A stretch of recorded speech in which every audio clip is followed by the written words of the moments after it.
Oh man, hey guys, what's up? Just got back.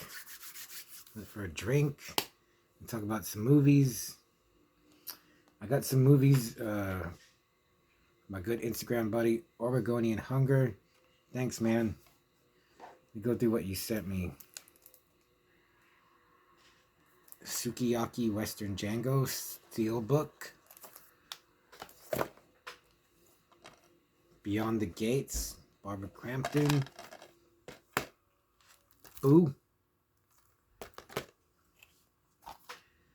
Blu-ray and DVD of Dead Shack.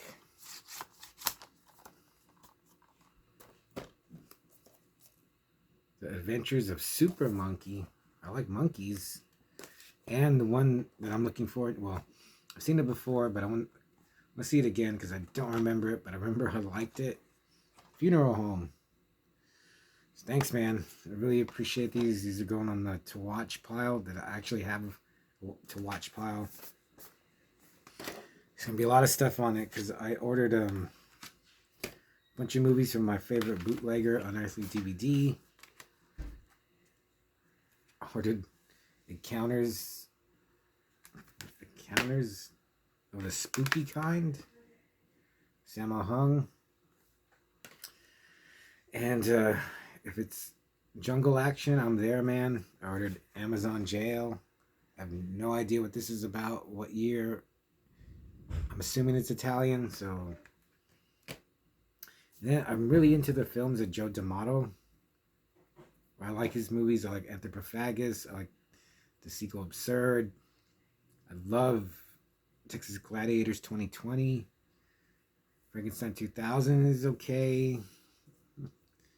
And so you know, you can't get a lot of his movies. So I got Honey to Yawn. I only have to yawn when I do videos. A Woman's Secret. I'm trying not to yawn. The Alcove. There's a lot of nudity on the back of this. It has Laura Gemser. Black Orgasm. I think this has Laura in it too. And one that, like, also, what is this? From the director of Zombie and the Beyond Door into Silence. Lucio Fulci's final descent into terror. But on IMDb it says that D'Amato co-directed this. So I'll see. I'll review it. But what I am going to review, if I can find it. What the? Can't even find the movie. Oh, there it is. I'm going to review Dying of Laughter by Alex de la Iglesia, starring Santiago Segura, El Gran Wyoming, and Alex Angulo from 1999. So this is like a black comedy. Okay, so it just, in the first couple of minutes, there's a car chase, and then these two guys, they go into a studio, they have a show to do, but the cops are after them, and like their agents don't know you can't go in. You hear gunshots. He's like, it's part of the show, and like a producer's like, there's no gunshots in the show. So the cops bust in, and these dudes are shooting each other. They're laying on the ground, they're shooting each other, and Alex de la Iglesia, he's such a good filmmaker. His films, they have their own look, style, identity, and his squibs, they're so good, and they're so like unique to him. They're kind of like cloudy bursts of jet streams, and it's just, I can't think of. They kind of remind me of, if you ever seen The Demolitionist, but just way better. Okay, there's that yawn for you. Way more like blood spewing out, and it's really violent, but in like a fun way, not like a gruesome, disgusting. I mean, I like gruesome, disgusting stuff, but not in like a mean, ugly, like scarring way. So these two guys, they they formed a comedic duo, and it's all built around this guy slapping him. And it's not funny, but in the context of the movie, everyone thinks it's funny. So they build their whole comedic routine about him slapping him, and they'll do skits, and they just get more famous, more popular, more money, but they start hating each other more, like start resenting each other, to where it gets to the point where they're just so crazed, and it's reached such a level of mania that they think each other is plotting against each other, and they have an agent who's trying to keep them together, and they both think he's on their side, but neither of them are doing anything to each other. It's just all in their head, and they're making up all these crazy lies and ideas about each other. None of them, they're not doing anything. It's just the resentment, I guess, that they do have for each other, to where it builds to like a really fun, violent climax. But that's another thing. Like, this is a Spanish movie. The humor doesn't translate that well. Like, there's a lot of references they make that I don't get. There's a lot of, well, no, but there's like Spanish political occurrences. I don't know what the hell what's going on.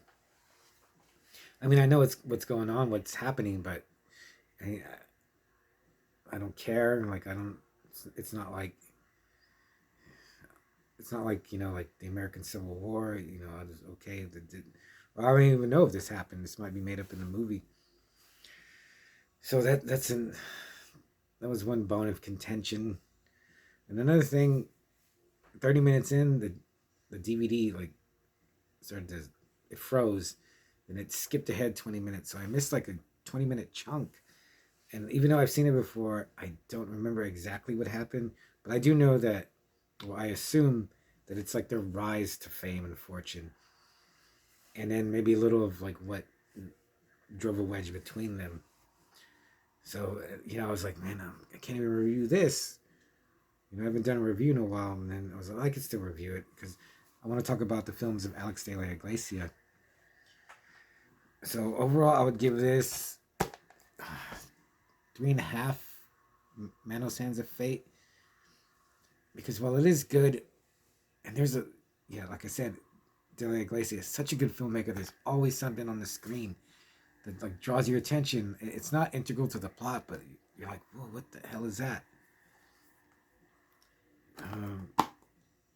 And it did have a good ending, but the very, very ending, it seemed like this is going to be really funny, but it wasn't that funny. And I'm going to review more of his films. I got to do Day of the Beast. I got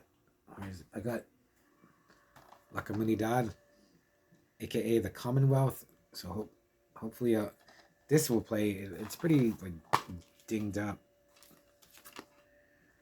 And I'll review this. I do have some of his other films. He has so many films that he's made, but he just went in a direction I didn't think he was gonna go. So, Dying of Laughter. If you're really into like foreign black comedies,